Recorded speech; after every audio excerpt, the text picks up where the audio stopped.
Dr. Sutton, you wrote 3 series of books while you were a research fellow at the Hoover Institute. Can you give me basically the background of the content of these series? Yes, the series I wrote at the Hoover Institution at Stanford University concerned the transfers of Western technology to the Soviet Union, and essentially it comprised 3 individual books. Each book covers a period of time since 1917. And then you wrote a second series of books on Wall Street. Yes, these were trade books. In other words, they're not academic books. They're written for the general public. They concerned the build-up of the 3 types of socialism: Bolshevik socialism in Russia, what we might call welfare socialism in the United States, and Hitlerian or National Socialism. And each book examines the financing and the contributions made by Wall Street, by international bankers, to the development of that specific form of socialism. Now, in your research and analysis, and your efforts to bring out the facts about what was going on in our society, did you encounter any effort to discourage you, to prevent you from bringing out the background of America's involvement in the financing of international communism? Yes, very definitely. For example, when I was at the Hoover Institution, in 1972, I went to Miami Beach to give some testimony before the Republican National Committee. And although a congressman had hand-delivered to the wire services this testimony, which was later printed, the wire services refused to transmit it to the newspapers. Then when I got back to the Hoover Institution in California, I was called into the office of the director, and I was told in no uncertain terms not to make any more speeches like that, and that this information should not be made public. This was the information that we were giving the Soviet Union the technology to develop its war potential? Oh yes, at that time we were in Vietnam, and as you know, the Soviets were supplying the North Vietnamese. This was 1972? 1972, yes. And for example, I knew that the Gorky plant, which was built by the Ford Motor Company, the Gorky plant in Russia produces the Gaz series of vehicles. The Gaz vehicles had been seen on the Ho Chi Minh Trail. We were supplying equipment to the Gorky plant in the middle of the Vietnamese War, and these trucks were being used to carry ammunition supplies, which were killing Americans. I thought this was morally wrong, and I said so at Miami Beach and at the Hoover Institution. And it was this type of information that was suppressed.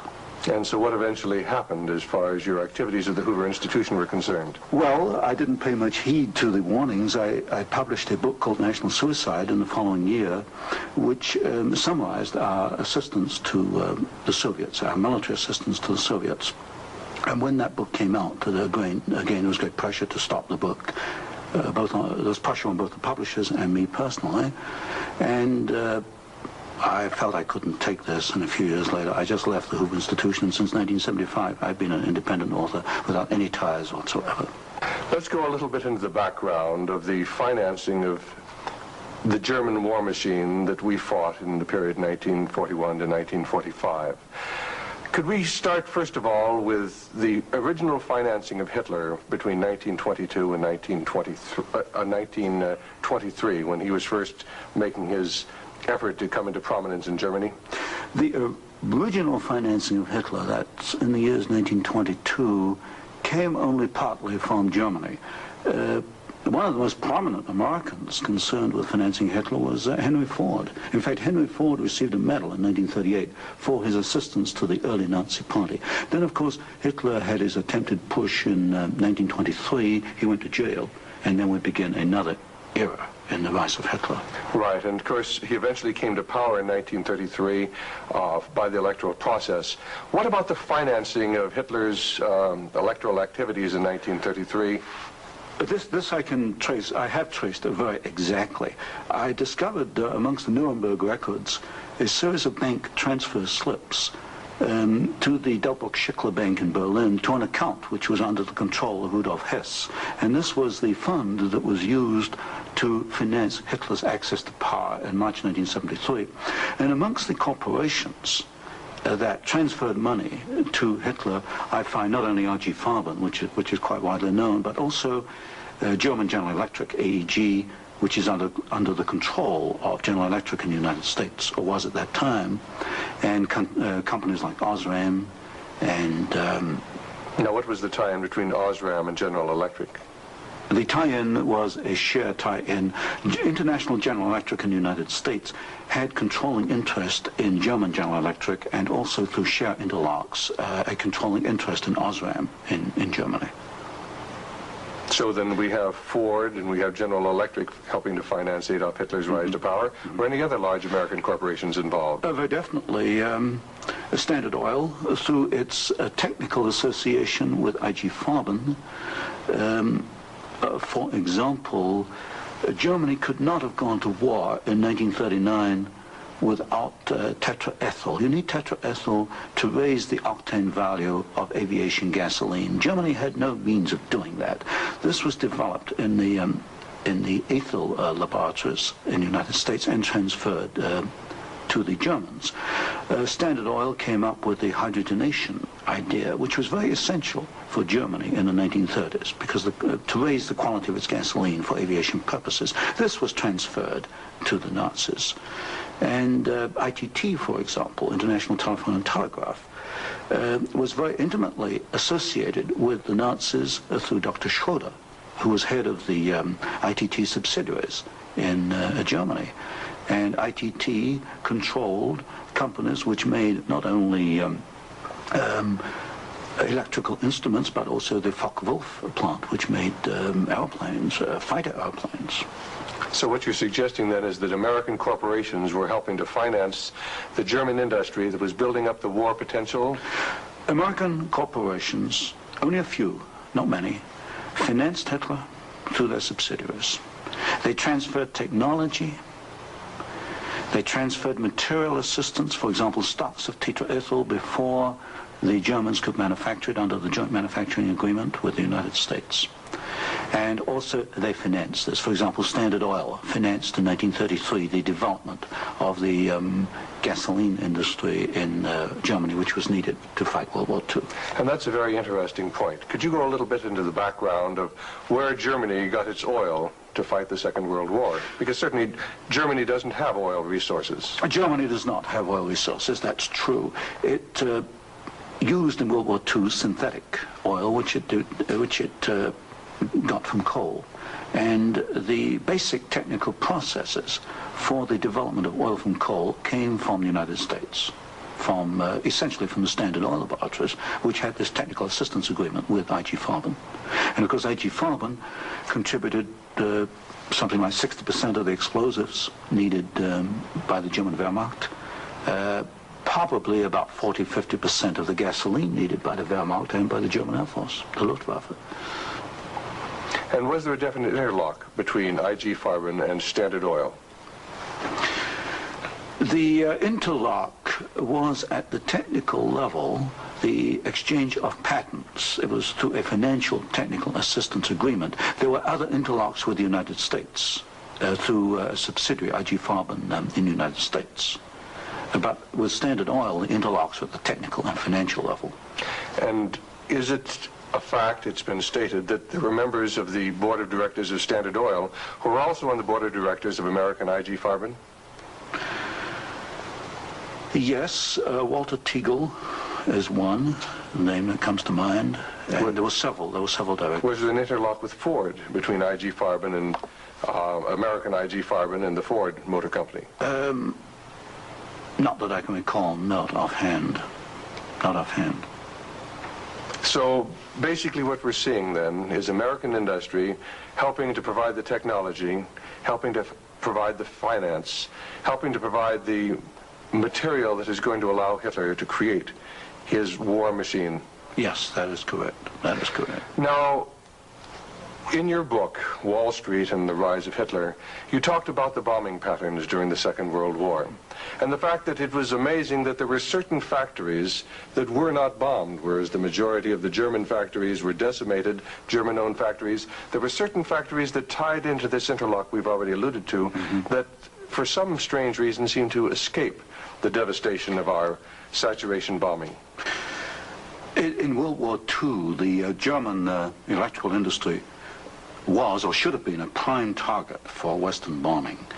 But in practice, the German General Electric plants were not bombed. Of the 10 major plants, not one was bombed, and a half a dozen others had trifling damage, broken windows, that kind of thing.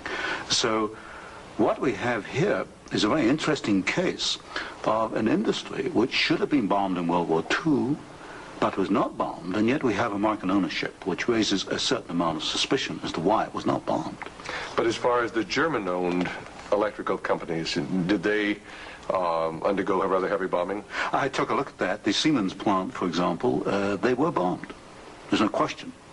But the industry was not targeted as a general target. So Siemens, for example, was not bombed as heavily as, say, tank plants or aviation plants, that kind of thing.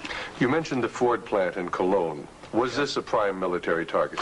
The Ford plant in Cologne should have been a prime military target. For example, the British Air Force, the Royal Air Force, did bomb the Ford plant at Poissy in France. But the Ford plant in Cologne, which was by far the largest Ford plant in Germany, was not bombed in World War II. But did our military planners intend to bomb it? In other words, was it on the aiming report? Well, I did look at the aiming reports for the plants in Cologne. Ford was known about. They knew that it was producing equipment for the Wehrmacht. But it was not bombed. It was scheduled as a target, but it was not bombed. So somewhere along the line, as far as the planning was concerned, the name of the Ford motor plant in Cologne was deleted, and yet the city of Cologne itself was totally decimated. The city of Cologne was decimated, as of course many other cities in Germany were decimated. But somewhere along the line, something happened. I suspect it was in the aiming committees, and without question, orders were sent out not to bomb certain targets, even though these were prime military targets. And that's rather reminiscent of some of the orders that went out during the Korean War, some of the orders that went out during the Vietnamese War to leave specific targets within the enemy's domain untouched by our strategic bombing. I understand that was so, although I've not investigated it. Now, in your book, Wall Street and the Rise of Hitler, there was one very interesting section about a special fund that Heinrich Himmler had, and the funneling of money from German corporations into this fund, even up into the years 1943 and 1944. And many of these corporations had strong ties into the American corporations, into the American parent corporations. Could you tell us a little bit about the Kepler Fund? The Kepler Fund was also known as the Konto S Fund. It was what we might call Heinrich Himmler's personal slush fund. He used it for his own personal projects. And what amazed me was both in 1933 and in 1944, the 2 years for which I examined the records, over half the funds came from American corporations. For example, in 1933, ITT, Standard Oil, General Electric, and possibly Osram were contributors. Even in 1944, in the middle of World War II, we find that ITT was funneling funds to Heinrich Himmler's fund through Schroeder, who was the chairman of the ITT subsidiaries in Germany. We also find that Depag, the Standard Oil subsidiary in Germany, was financing Heinrich Himmler, and this was in the middle of World War II. Now, were these facts ever brought out at the Nuremberg hearings? They were never brought out at the Nuremberg hearings, although the documents do exist within the files, within the records. They have not been published, as far as I know. And you actually had access to these records? Yes, there's some 400 tons of these records available, and many of them were at the Hoover Institution, or copies were at the Hoover Institution, and that's where I found the original documentation. I think it's a tragic part of our history when the American public doesn't realize the interplay then between great American corporations and the financing, the funding of the Nazi movement. Now, I wanted to talk just a little bit about the Nuremberg trials, because at the Nuremberg trials, the Nazis, the Nazi war criminals, the Nazi generals were held specifically guilty for what transpired. Were there any Americans involved? Were any Americans indicted? Were any Americans convicted as far as the financing of the Nazi war movement? Very definitely not. I looked at the criteria for what we might call war crimes under the Nuremberg tribunal. And there's no question in my mind that certain Americans well fitted the criteria which required indictment and trial. But no Americans were ever brought to trial. Do you think there was any conscious effort to conceal this fact, both from the Nuremberg War Tribunal and from the American public? Well, there was a conscious effort in the fact that these businessmen were very prominent in stating in 1946 that they had no knowledge of what Hitler was doing, and yet they were intimately involved with the build-up with Hitler. I suspect that this was not published in the media at the time, although I've not checked that. But certainly the role of American corporations and American businessmen in aiding Hitler has not been published. Now, what about the actual financing? What about the loans from large American banks, from large British banks, to Hitler's government in that period between 1933 and 1939, when Hitler was preparing for war? Well, you've got to go back a little earlier and look at what are known as the Young loans, which were very important because I think they brought about the economic collapse of Germany in 1933. That was the Young plan. This was Owen Young, who was, of course, chairman of General Electric. Here we got a man who actually made the loans as an officer of the United States government, which brought about the collapse of Germany in 1933, enabling Hitler to take over. And then subsequent to 1933, you get a series of loans. A very good one is Standard Oil, which loaned several $1 million, at least, to Germany to build up its aviation gasoline facilities. And there are other examples. Fine.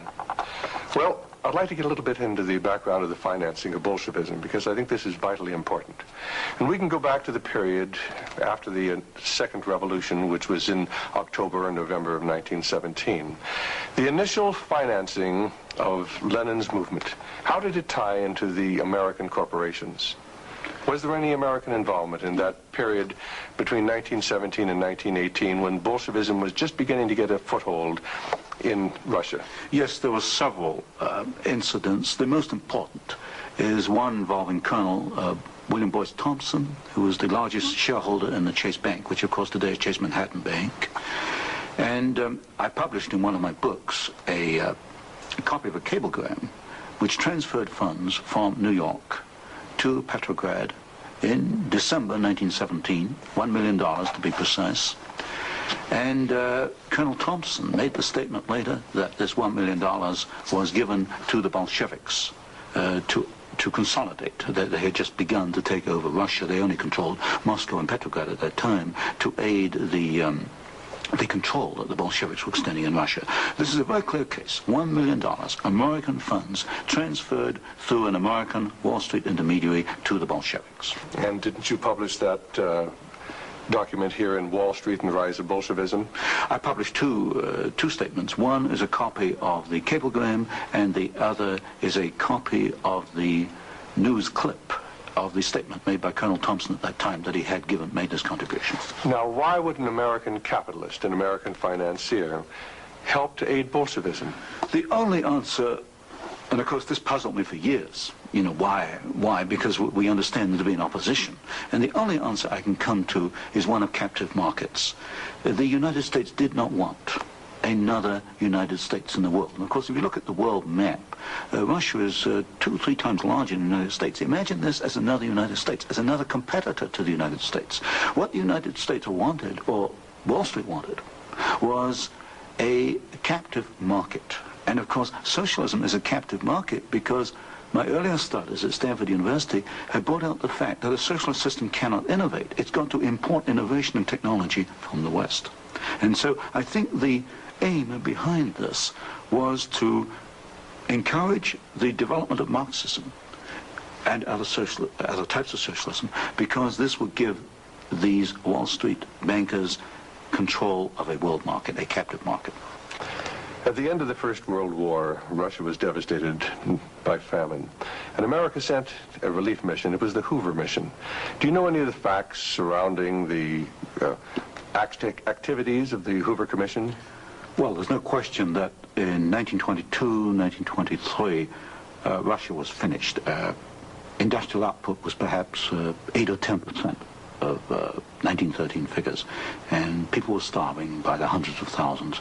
And the Hoover mission was organized, of course, to send aid to Russia. But most of the aid went to the Bolsheviks, who controlled really quite a small part of Russia at that time.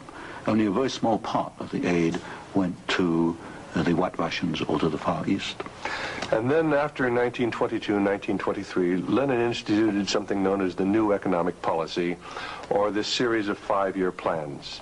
Can you tell us about the 5-year plans and the part that the major American corporations, major world corporations, played in building up the Soviet Union? Well, there are two separate phases here. The new economic policy was started in 1923 by Lenin, and I found, and I published this in my first book from Stanford, that every single Russian industry was rebuilt or restarted by foreign corporations, mostly German, British, French, and American.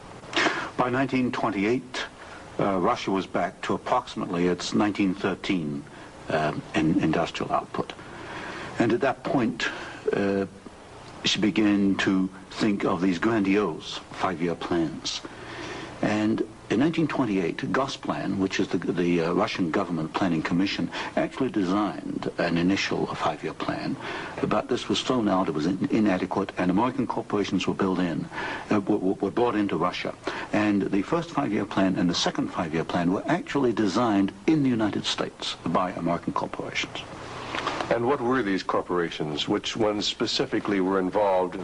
The design of the first 5-year plan was by a corporation probably not known to most Americans, Albert Kahn.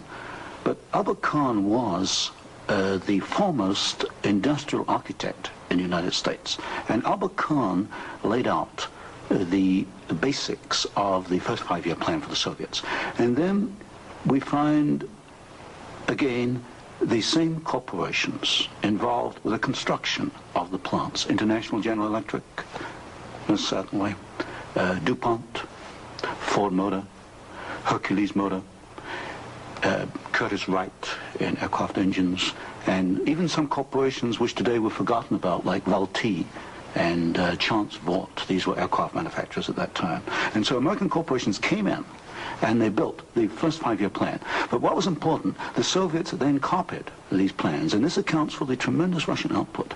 They took this initial equipment and they multiplied it, they copied it by the 100.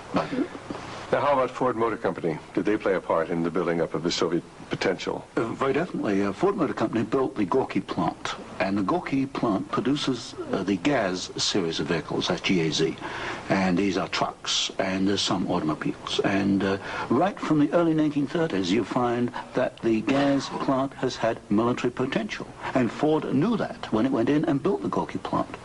And we know it because I found statements to this effect within the State Department files. Sometimes we hear the name Averell Harriman. Did he play a part in building up the Soviet technology? Very definitely. In fact, Averell Harriman came out of the Soviet Union financially at a profit. He took over the Georgian manganese concession in the early 1920s. Got this back on his feet for the Soviets, and manganese became a prime export for the Soviets, and so they were able to sell this abroad, get foreign exchange, which financed their industrialization. And then they bought out Harriman about 1929, and Averell Harriman received as compensation $1 million more than he put in the first place. How about Armand Hammer of Occidental Petroleum? Armand Hammer is a very interesting example. Armand Hammer received the first foreign concession in 1922. In asbestos in the Ural Mountains.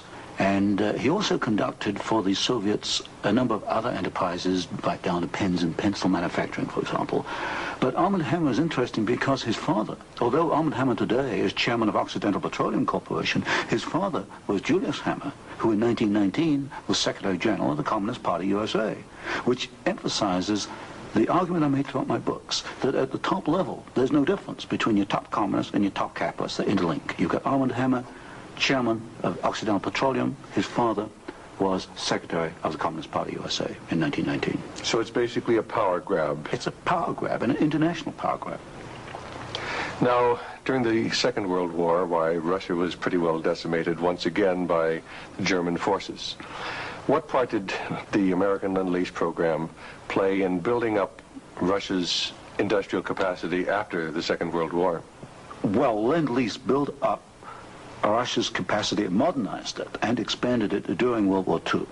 And there was some continuation all the way through perhaps to 1948, 1949. There was a program after Lend-Lease, which was supposed to be restricted to foodstuffs and industrial materials, but in effect, I checked the records in the warehouses in Suitland, Maryland, I find that even after World War II, and this was against the intent of Congress, I suspect, there was a massive transfer of the latest industrial equipment to the Soviet Union under the so-called Lend-Lease program. Now, in 1948, there was a fascinating book came out by Major Racy Jordan, in which he talked about American aid to the communists as far as their ability to build nuclear weapons. Did you ever have an opportunity of verifying the facts that we had given them the heavy water, we'd given them the wherewithal to build their atomic weapons? Well, as part of the work I was doing at Stanford, I did investigate the shipping documents for Lend-Lease, and I took a sample of these documents and I checked them against Major Jordan. And broadly, Major Jordan was correct within, say, about 5%. And Major Jordan, of course, made the charge that we had shipped materials to the Soviets, 1944 and 1945, which were later used in their atomic program. There is no doubt, he is correct. We shipped heavy water, which is essential, but we shipped other items which are perhaps less obvious to the layman. We shipped, for example, aluminum tubes, and aluminum tubes are essential for atomic energy development. We shipped graphite, and graphite is another essential component. So generally, as far as I could check, and I checked the original government Lend-Lease document, General Major Jordan was correct. Now, as the years have gone by, of course, we see a growing Soviet nuclear threat. The Soviets now have MIRV missiles. Mm-hmm. Can you give a little of the background on how the Soviet Union, which really didn't have the technology to develop those MIRV missiles that threaten our cities today, how were they able to develop the MIRV capacity? Well, you've got to go back and look at how the Russians were able to develop a rocket, space technology anyway. What they did after World War II was American forces were held back for a while the Soviets occupied East Germany. They stripped East Germany. They took back the latest of the V-2 rocket technology from Peenemünde and other places. And the V-2 became the basis of the Russian space technology. Now, if you skip the intervening years, you will find when you come to the early 1970s that the Russians did not have the capability to MIRV their missiles. And in particular, they lacked the ability to produce the very precision, micro-miniature ball bearings that are needed for the control systems. There was only one company in the world, Bryant, Chuck and Grinder, which could make the machinery which machines the races within which these ball bearings run. And without those races, you just cannot make MIRV missiles in any quantity. You can make one off, but not in quantity. Bryant, Chuck and Grinder was allowed to ship to the Soviet Union 45 of these machines at a time when we only had 33 in the United States. But wasn't there any objection to doing this? I objected at Miami Beach in 1972. Other people objected, but the objections were squashed. And predominantly at fault here is Henry Kissinger and the incoming administration, the incoming Nixon administration. This was known, I'm sure it was known in DOD. If I knew it, then certainly DOD knew it. But the objections were squashed, and there was suppression of the information. And so once again we see America building up the military capacity, the nuclear threat from the Soviet Union. Well, this goes, when you talk about MIRVing of missiles, you're talking about a quantum jump in your military technology. Now, I'm not a military man, but to me, the ability to do that is a massive leap forward, and we enabled them to do it, and we did it knowingly and deliberately. During the Vietnamese War, the Soviet Union and the Eastern European satellites were the primary suppliers of war materials to the North Vietnamese who were killing American boys in South Vietnam. Would you comment on our aid and trade with the Soviet Union and with the Eastern European satellites during that period of time? Well, there's no question that the Soviets were the prime suppliers of military equipment and supplies to the North Vietnamese. Let me give you an example. the American pilots, as they flew over the Ho Chi Minh Trail, described the trucks that they were seeing as American trucks. Well, they were American trucks because they came from the Gorky plant, and Gorky was built by Henry Ford. And so you have the situation where we were, in effect, supplying both sides in the Vietnamese War. But the trucks were being built by the Soviet Union. However, were they getting any materials from the United States to help build those trucks? Yes, in the early 1970s, I know specifically of shipments of equipment into the Gorky plant while the war was going on, which in effect were aiding the Soviets to build more trucks to be used by the North Vietnamese. How about loans? Was America extending loans to the Soviet Union during this period when they were the primary financiers of the North Vietnamese? Yes. Beginning about 1970, there was a massive grant of loans to the Soviet Union. I'd say by about 1976, it must have totaled perhaps $40 billion outstanding. And so this, of course, these loans were used to enable the Soviet Union to purchase industrial equipment in the United States, and this industrial equipment was used to manufacture, in part, military supplies which were used against us in Vietnam.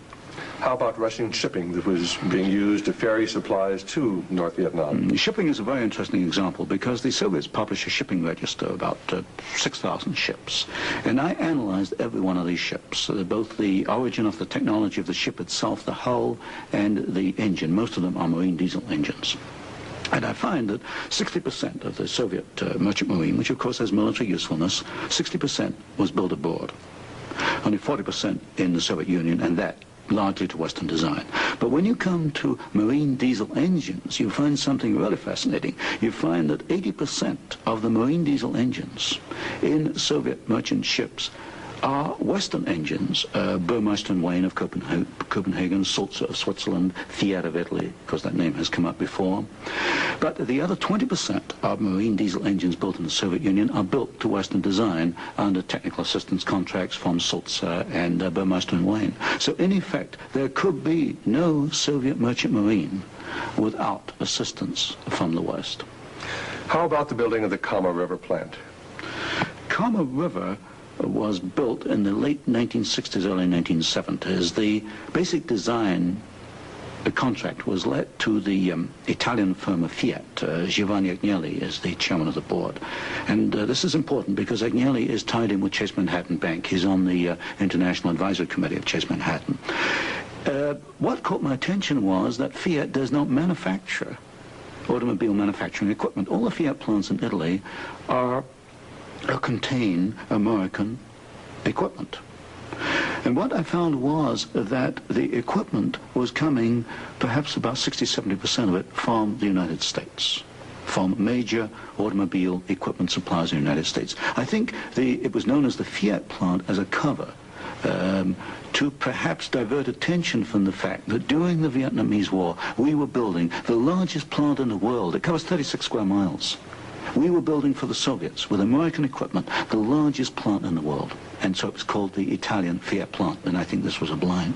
And so they were building their trucks and armored personnel carriers and other things that could be used then for warfare in South Vietnam? We knew that the Kama plant had military potential. In 1972, I wrote it in National Suicide.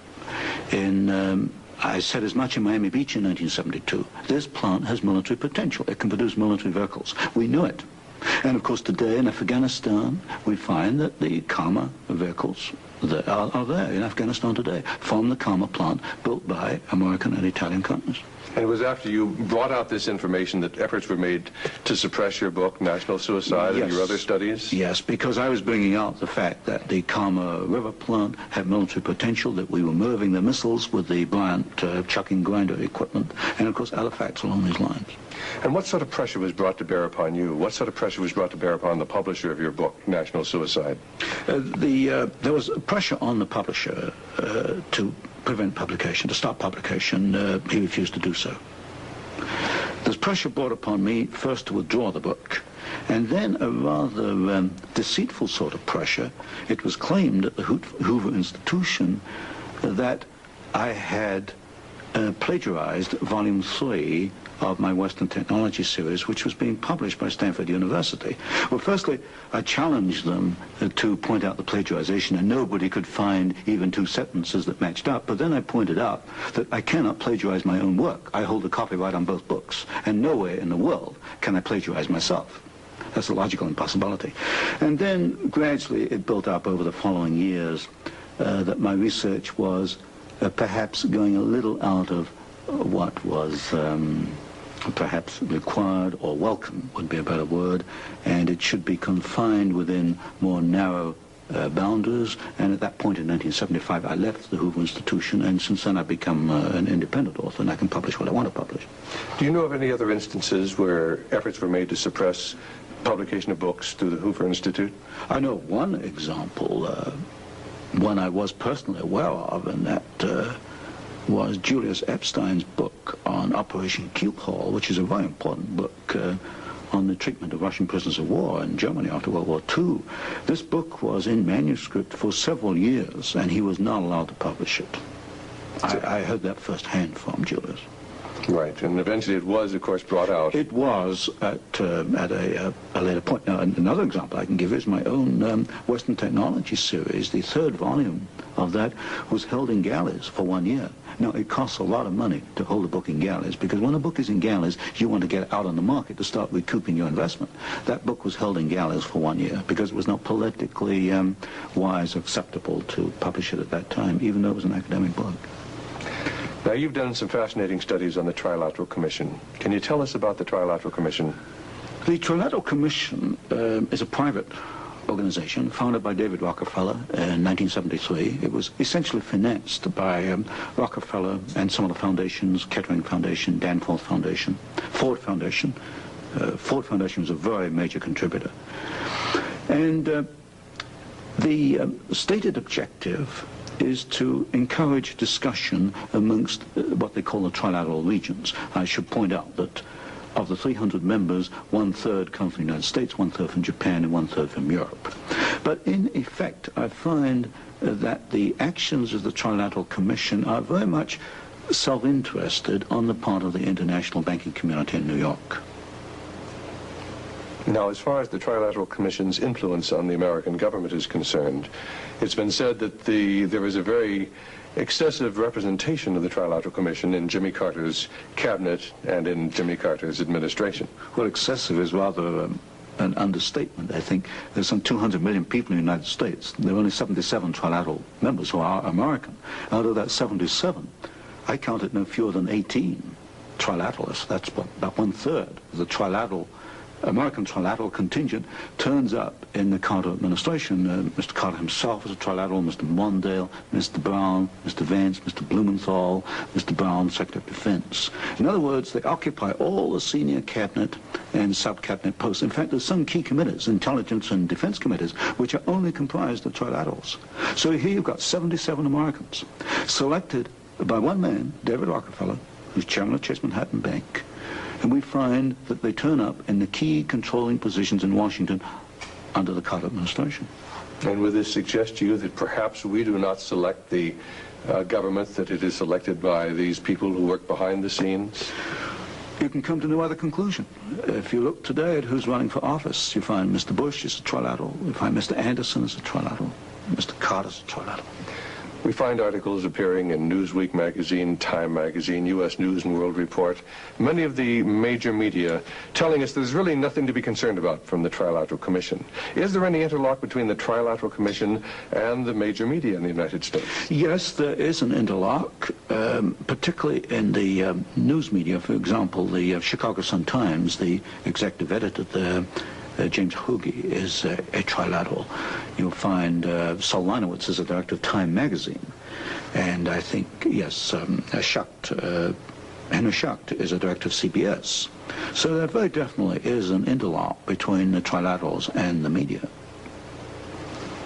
And perhaps this is the reason, then, that they rather play down the influence of the Trilateral Commission on contemporary American government. Yes, I had a computer survey made of all articles that have been printed on the Trilateral Commission since 1973.